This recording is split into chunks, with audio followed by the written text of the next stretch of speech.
Saluton from BA. This is a Rorschach Multilateral update from the 15th of July 2025, a summary of what's going down in the world's major multilateral institutions.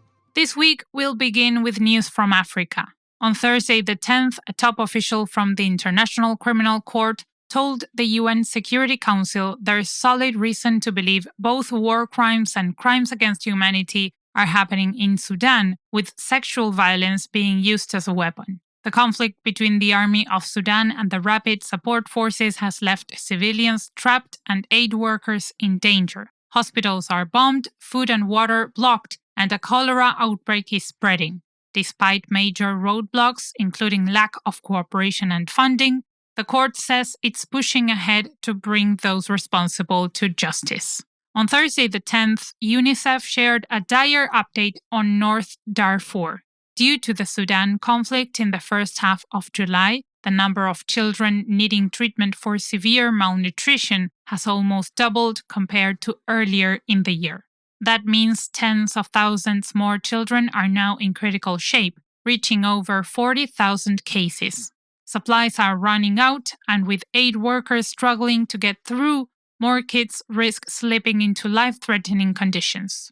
UNICEF teams are delivering emergency nutrition support like ready-to-use therapeutic foods and working hard with local and international groups to scale up treatment. To help out and donate to UNICEF, check out the link in the show notes.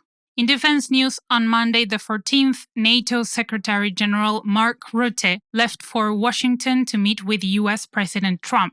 The meeting ended up being an impactful development. President Trump announced that the US will send advanced weapons to Ukraine through NATO allies, warning Russia that harsh tariffs could follow if no peace deal is made within 50 days.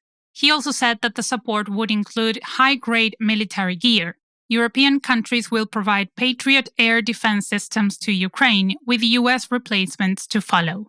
Rutte confirmed the shipment includes missiles and ammo, and said the move should pressure Russia to negotiate. Ukraine's President Zelensky welcomed the support and stressed readiness for peace talks. Speaking of US tariffs, on Sunday the 13th, the EU said it would pause retaliatory tariffs against the US that were set to start on Monday. This follows the US president's warning of new 30% tariffs, citing long-standing trade imbalances and calling the EU's policies unfair.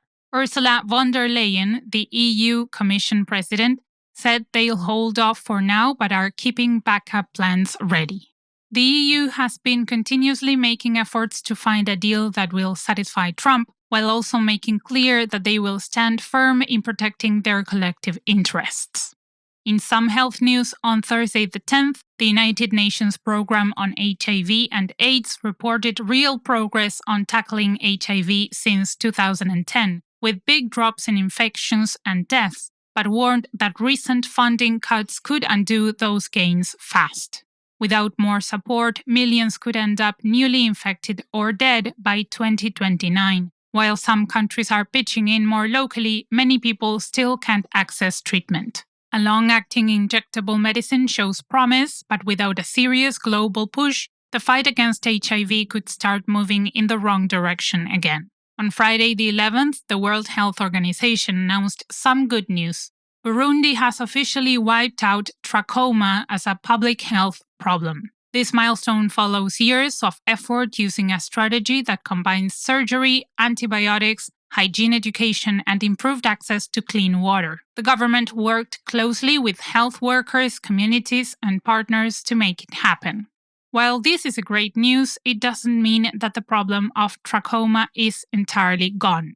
Instead, eliminating trachoma as a public health problem means three main things. First, only a very small number of adults still have the serious form of the disease. Second, this means that less than 5% of children show signs of infection, and that this low level has stayed the same for at least 2 years without needing large-scale antibiotic treatment. Third, the country has a system in place to find and treat any new serious cases with clear plans and enough money to keep doing it.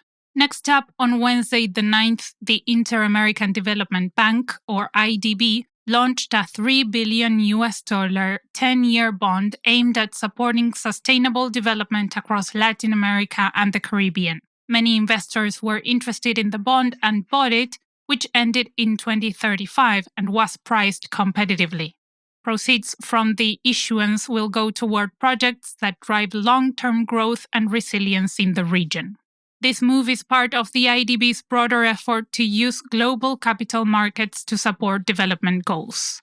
On to Ukraine, on Friday the 11th, the International Labour Organization said that the EU was pledging €3.5 million to support Ukraine in updating its labour laws. The funding will help bring Ukraine's labour practices closer to international standards, with a focus on building fairer, more resilient workplaces. As part of its broader recovery work, the International Labour Organization is using this support to back reforms that strengthen cooperation between workers, employers, and the government. The goal is to make sure decent work is a core part of Ukraine's path forward. The effort will go into effect soon, while the war is still going on, and if all goes according to plan, will last even after the war ends. In energy news, on Friday the 11th, the Organization of Petroleum Exporting Countries released its 2025 World Oil Outlook, predicting that energy demand will grow through 2050, with global oil consumption climbing to over 120 million barrels per day, compared to the current 100 million barrels.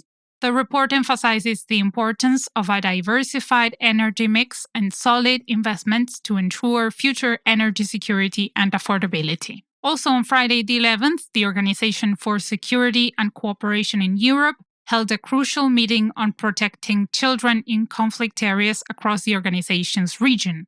The organization placed the emphasis on violations and the need for collective action to safeguard kids caught in war zones such as Ukraine. The organization highlighted tools to document violations and recommend follow-up steps. Experts urged not only immediate protection and psychosocial care, but also justice, rehabilitation, and trauma-informed policies as part of a holistic response. In some positive news, on Tuesday the 8th, New Zealand and the UN Development Programme renewed their partnership through 2027, with New Zealand committing multi-year funding to support sustainable development around the world. The agreement allows the UN Development Programme to respond quickly to development needs, especially in areas like climate resilience, poverty reduction, biodiversity, and inclusive governance. The funding is especially important for small island developing states making efforts on climate action and poverty globally. Back to Africa, on Friday the 11th, the Democratic Republic of Congo formally ratified the World Trade Organization's agreement on fisheries subsidies, joining other nations in a bid to curb harmful fishing support. This landmark treaty bans subsidies linked to illegal, unreported, and unregulated fishing, overfishing of depleted stocks, and fishing in unregulated high seas. The agreement also includes support measures to help developing and least developed countries build capacity and ensure they can implement the new rules. And for our last story for the week, on Saturday the 12th, China's foreign minister announced that talks with the Association of Southeast Asian Nations on an upgraded free trade agreement have finished, and the deal will be handed to the heads of state for review. This agreement focuses on expanding cooperation in digital trade, green industries, and better supply chain integration. And that's it for this week. Thank you for joining us. If you are listening to us on Spotify, leave a comment on the episode. Comments are private and we won't publish them. Drop us your email if you want us to get back to you. See you next week.